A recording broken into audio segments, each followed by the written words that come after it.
These two short videos are for faculty creating an online course for the first time, or for faculty who wish to reacquaint themselves with best practices for online course development and the principles for making an online class accessible. We will look at best practices from a universal design perspective, an approach which seeks to create an inclusive learning environment for students with diverse learning styles, backgrounds, and abilities, including students with disabilities. Since these are short videos, we will only briefly cover each topic in this presentation. For more in-depth information, including step-by-step guides for accomplishing some of the technical procedures talked about in these videos, making PDF documents accessible, for example, refer to the resources and videos in the Universal Design and Accessibility for Online Courses website. This should be the location of the video you're watching. First, let's start by talking about terms such as universal design and accessibility.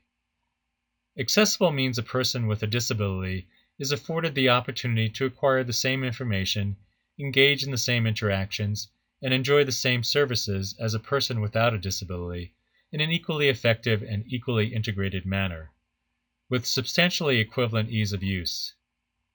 This includes students with vision, hearing, physical or learning disabilities. Note that the largest number and fastest growing demographic, based on registration numbers at disability services both here at CU Boulder and nationally, are students with learning disabilities. Universal design, or universal design for learning, is an approach that seeks to accommodate the learning preferences and diverse backgrounds of students. One premise of universal design is that college courses that implement universal design features can lessen the need to provide accommodations for students with disabilities and make courses more effective for the diverse abilities of students overall. Although there are a number of different models for implementing universal design in curriculum and instruction, there are many commonalities between their recommendations, and all of them share the perspective of designing courses from the point of view of student diversity.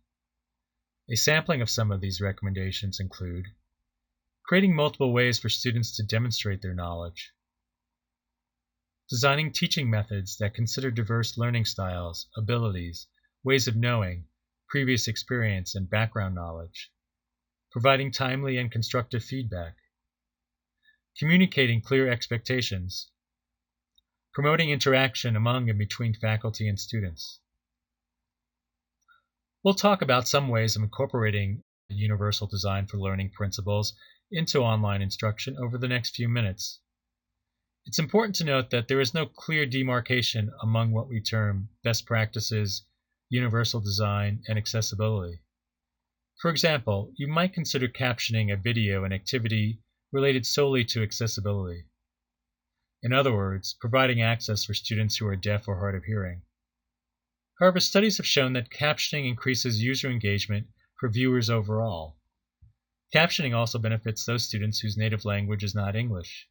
There is evidence, in fact, that speakers of English as a second language are the largest demographic using captioning. The tips and recommendations that follow are intended to make your courses more effective and accessible for all students, including students with disabilities, students with different learning styles, ages, and cultural backgrounds. Let's begin by looking at some of these recommendations. Set clear expectations for the course overall. Establish a set of clear expectations for students and for yourself as to how you will communicate, how much time students should be working on the course each week, and the criteria for succeeding in the course overall. Let students know the expected turnaround time for you to respond to their questions and correspondence. Establish clear goals and due dates for specific components of the course. Make learning objectives, expectations, assignments and due dates, grading rubrics, assessment questions, and other course elements clear and direct. On your syllabus and/or course introduction, establish active, observable, and measurable student learning outcomes, SLOs. Student learning outcomes indicate what a student should be able to do as a result of having taken your course. SLOs are written with active verbs, generally at the critical thinking level, such as students will analyze, synthesize, evaluate, create. SLOs must be observable. Student will evaluate the effects of X on Y by writing A and B. You should also incorporate learning objectives into each module of your course. Regarding the presentation of course material, chunk information. In other words, break up long blocks of text into shorter segments. Instead of presenting long paragraphs of text, consider presenting information more as an annotated outline, where the information is focused specifically towards the learning outcomes for the module. Numerous studies have shown that individuals read differently on the web than they do in print. Users tend to scan information on the web as opposed to reading word by word. If we create documents which structure pages with clearly marked headings and subheadings, we enhance the ability of students to scan and find information. As an example, look at these two versions of the same document. The second version is obviously much easier to scan and read. Notice how the heading structure and white space enhance the readability of the second version, allowing for quick scanning and searching of information. Keep video length 6 to 9 minutes. Studies have shown that students have significantly lower attention spans when watching educational videos at home than they do in the classroom. The optional video length appears to be 6 minutes, with student engagement dropping off significantly after 9 minutes.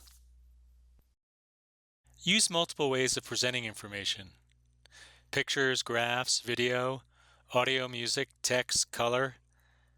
This recommendation, as discussed above, is a key component of universal design for learning. If we can present information in a variety of formats, we reach students with different learning styles and abilities.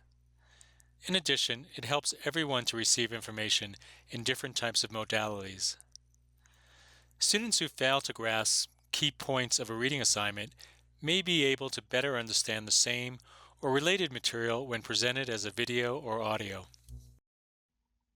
Allow students to engage in multiple ways. For example, consider allowing students to answer assignments through a video or audio recording or some other form of multimedia. Offer opportunities for both synchronous and asynchronous communication. In other words, opportunities where students can interact and contribute in real time, such as through video or audio conferencing or chat, and not in real time, for example, discussion posts. Note that the most problematic areas for blind users in course management systems, such as D2L, is chat. If you have a blind student in your class, ensure that they can interact with the chat system. You may need to use an alternative accessible chat tool external to D2L. Encourage inter-student engagement. This factor is a strong indicator of student success. Interpersonal engagement helps students feel connected to the course and their classmates. As examples, allowing a student to review and grade each other's work or having students write a blog post to which other students respond can be an effective way to foster student interaction. This concludes part 1 of this video.